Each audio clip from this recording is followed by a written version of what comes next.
Good morning dear student. आज हम पढ़ने वाले हैं क्लास 4th में math. So open your book.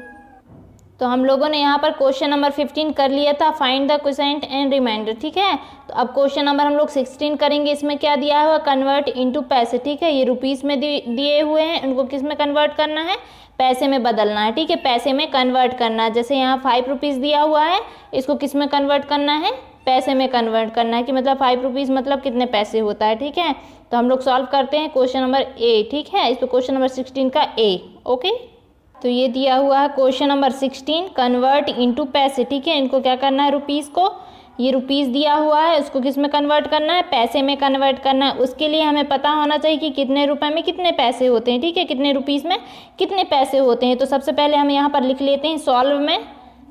पता तो होना चाहिए कि कितने रुपए में कितने पैसे होते हैं, तभी तो हम सॉल्व कर पाएंगे क्वेश्चन। ठीक है, तो यहाँ पर हम, तो सबसे पहले पता होना चाहिए हमें कि 1 रुपये में कितने पैसे होते हैं, तभी हम आगे सॉल्व कर पाएंगे। ठीक है, तो 1 रुपीज़ में कितने पैसे होते हैं, 1 रुपीज़ में होते हैं 100 पैसे। ओके, 1 रुपीज़ में कितने पैसे होते हैं, 100 पैसे। 1 रुपीज़ में 100 पैसे, तो हमें कितने रुपीज़ का निकालना है, 5 रुपीज़ का निकालना है कि कितने पैसे के इक्वल होते हैं। ठीक है, तो हम लोग क्या कर देंगे, ये 5 लिखेंगे, 5 लिखा हमने, और मल्टीप्लाई का साइन लगा देंगे यहाँ पर, क्योंकि हमें 100 से करना है। ठीक है, मल्टीप्लाई करना पड़ेगा क्योंकि रुपीज़। ठीक है, तो यहाँ पर 5 लिखा हमने, और रुपीज़ के इक्वल में क्या लिख देंगे, तो पॉइंट में क्या लिख देंगे, क्योंकि 1 रुपीज़ इक्वल क्या होता है, 100 पैसे होता है। तो अब हमें पैसे में कन्वर्ट करना है, इसीलिए हम पैसे का लिखेंगे यहाँ पर कि 1 रुपीज़ इक्वल टू 100 होता है।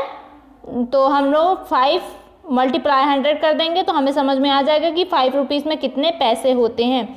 तो आपको पता है कि ये हो जाएगा आंसर 500, बिकॉज 5 0 0 5 0 0 और 5 बन जा 5। ठीक है, तो ये हो जाएगा 500। यहाँ क्या लिख देंगे हम लोग, पैसे, क्योंकि ये हमने पैसे ही लिखा था, तो 5 पैसे, सॉरी 5 यहाँ पर और पैसे लिखा। 1 रुपये में कितने, 1 रुपीज़ में कितने पैसे होते हैं, 1 रुपीज़ में होते हैं 100 पैसे। तो 100 को किससे मल्टीप्लाई कर देंगे, 5 से मल्टीप्लाई कर देंगे, तो हमारे पैसे निकल आएंगे कि 5 रुपीज़ में कितने पैसे होते हैं। तो 5 रुपीज़ में कितने पैसे होते हैं, 500 पैसे। ओके, 5 रुपीज़ में कितने पैसे, 5 रुपीज़ में कितने पैसे होते हैं, 500 पैसे। ये हो जाएगा हमारा आंसर 500 पैसे।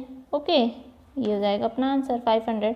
क्वेश्चन नंबर बी करते हैं हम लोग। 21 रुपीज़ दिया हुआ है यहाँ पे, है ना, तो यहाँ पर क्या हो जाएगा, ऐसे ही कर लेंगे हम लोग सॉल्व में। इसको कैसे करेंगे, तो आप लोगों को पता हो गया है अब कि 1 रुपीज़ इक्वल क्या होता है, 100 पैसे। ओके, 1 रुपीज़ इक्वल टू कितना होता है, 100 पैसे।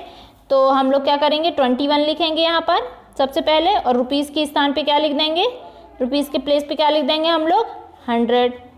तो 100 से क्या कर देंगे, इसको मल्टीप्लाई कर देंगे। तो 21 और 100, तो इसको मल्टीप्लाई करेंगे तो ये जाएगा 2100, 2100। ओके, तो ये हो जाएगा 21 पैसे। ओके, ये हो जाएगा अपना आंसर। कुछ नहीं, मल्टीप्लाई बस करना है। अब आप लोगों को पता चल गया कि 1 रुपीज़ में 100 पैसे होते हैं। जब आप लोगों को इतना पता हो गया तो हमारा तो कुछ नहीं करना, मल्टीप्लाई बस करना है अब इनसे। ठीक है, अब सी नंबर का दिया हुआ है क्वेश्चन, ये लिख दिया हमने क्वेश्चन नंबर सी, 38.95। ठीक है, 38.95 रुपीज़, तो हम पैसे निकालना है, इसको पैसे में कन्वर्ट करना है। ठीक है, कि 38.95 रुपीज़ में कितने पैसे होते हैं। ओके, तो हम लोग क्या कर देंगे, मल्टीप्लाई कर देंगे। तो 38.95 मल्टीप्लाई क्या करना है, 100। ओके, अब यहाँ पर पॉइंट दिया हुआ है, तो हम लोग अब ऐसा चुपचाप लिख तो नहीं सकते यहाँ पर, है ना, तो हम पहले इसको भी सॉल्व कर लेते हैं। तो यहाँ पर पॉइंट लगा रहता है, मतलब क्या हो जाएगा, इसके डिवाइड में क्या हो जाएगा, 1 लिख देंगे, पॉइंट का मतलब 1 हो जाएगा, और पॉइंट के बाद जितने भी नंबर्स रहते हैं, जैसे यहाँ पर 2 डिजिट है, ठीक है, तो उतने ही हम लोग क्या लिख देते हैं यहाँ पर, 0, इसके डिवाइड में आ जाता है। ठीक है, तो इसको कैसे सॉल्व करेंगे, हमने बता दिया कि अगर पॉइंट लगा है मतलब 1 हो जाएगा वो डिवाइड में। ओके,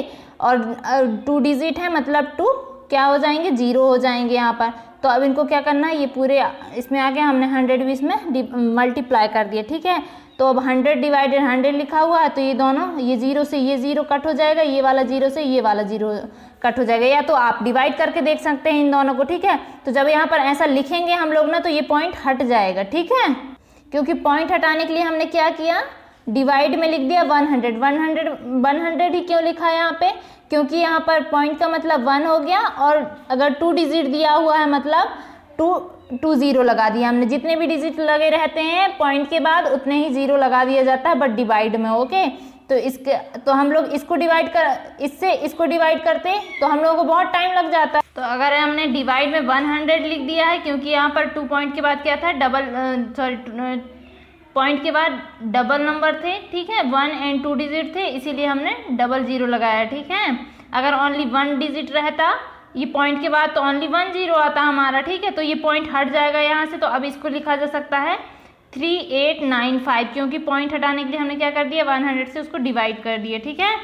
तो उसके बाद फिर क्या करेंगे, इसको ये 100 को क्या करना था, इससे मल्टीप्लाई करना था, तो इतना ना करके हम डायरेक्ट कर देंगे। अगर आप 100 और नीचे 100 लिखा है, मतलब ये डिवाइड में लिखा है, तो 100 और 100, अब आप ही लोग बताओ, तो 100 1 क्या हो जाएगा, 100 ही हो जाएगा ना। तो इन दोनों को माइनस करेंगे तो 0 0 आ जाएगा। तो हम लोग डायरेक्टली क्यों ना काट दें यहाँ से, इतना ना करके, इतना करने में भी तो अपना टाइम वेस्ट होगा ना। तो डायरेक्टली हम लोग एक 0 से एक 0 कट कर दिए, दूसरे 0 से दूसरे 0 को कट कर दिए। ओके, तो इनका हो जाएगा 1। तो अब इसको 1 से करेंगे या इसको 1 से करें, तो आंसर तो डायरेक्ट यही आने वाला, 3895 पैसे, ये हो जाएगा हमारा आंसर, ठीक है। क्योंकि हमें पैसे में कन्वर्ट करना था, मतलब 38.95 रुपीज़ मतलब होता है 3895 पैसे। ओके, आपको समझ में आया कि हमने इसका डिवाइड क्यों किया, डिवाइड में ऐसा क्यों लिखा, क्योंकि यहाँ पॉइंट हटाने के लिए, ठीक है। अब नेक्स्ट नंबर देखते हैं हम लोग, क्वेश्चन नंबर डी।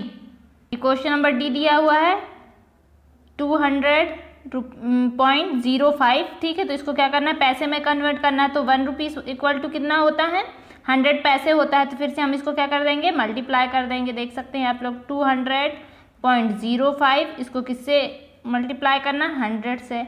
अब पॉइंट भी तो हटाना पड़ेगा। पॉइंट हटाने के लिए हम लोग क्या करते हैं, यहाँ पर पॉइंट लगा हुआ है, तो इसके डिवाइड में क्या कर देते हैं, हमने पॉइंट के बदले में 1 लिखा, और इसके बाद जितने डिजिट है 1 2 डिजिट है, इसलिए 00 लगाया।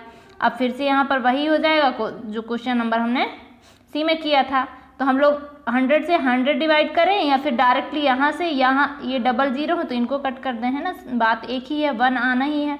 तो ये पॉइंट हट जाएगा, ये पॉइंट हट गया, यहाँ पे पॉइंट हटाने के लिए हमने इसे डिवाइड कर दिया 100 से। तो यहाँ आंसर क्या हो जाएगा, 205, ये हो जाएगा इसका आंसर। ओके, तो ये हो जाएगा हमारा आंसर। अब चाहे तो 00 लिख सकते हैं यहाँ पर, यहाँ कुछ नहीं पर इसका, ठीक है, उसका नहीं कोई महत्व नहीं, तो आप इसको नहीं भी लिखेंगे तो चलेगा।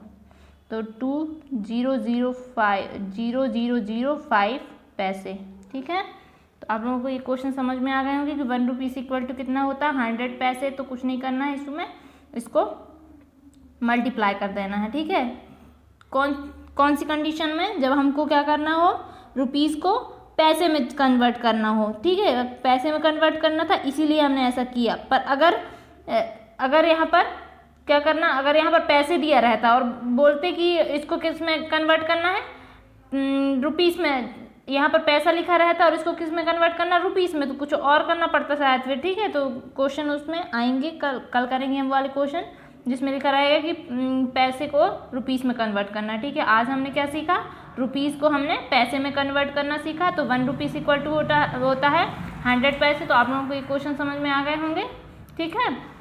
और इसको ऐसा क्यों लिखते हैं हम लोग, पॉइंट हटाने के लिए, ये भी आपको समझ में आ गया होगा। तो आप लोग इनको फेयर कॉपी में नोट कर लेंगे। ओके, अब क्वेश्चन नंबर हम लोग 17 कल करते हैं। ओके, तो आप अपना होमवर्क करेंगे, इसको जो भी हमने सॉल्व कराया है, क्वेश्चन हमने सॉल्व कराया है, question number A, B, C और D है ना। तो इसको क्या करना है, फेयर कॉपी में नोट करना है। पहले आप अपनी होमवर्क कॉपी में सॉल्व करके देख लेंगे कि आपको बन रहे हैं कि नहीं, उसके बाद अपनी फेयर कॉपी में नोट कर लेंगे और उसकी फ़ोटो क्लिक करके, फेयर कॉपी की फ़ोटो क्लिक करके ग्रुप में सेंड कर देंगे। ओके, तो ये आंसर है, आप लोग देख सकते हैं। ओके, आप अपना होमवर्क करेंगे।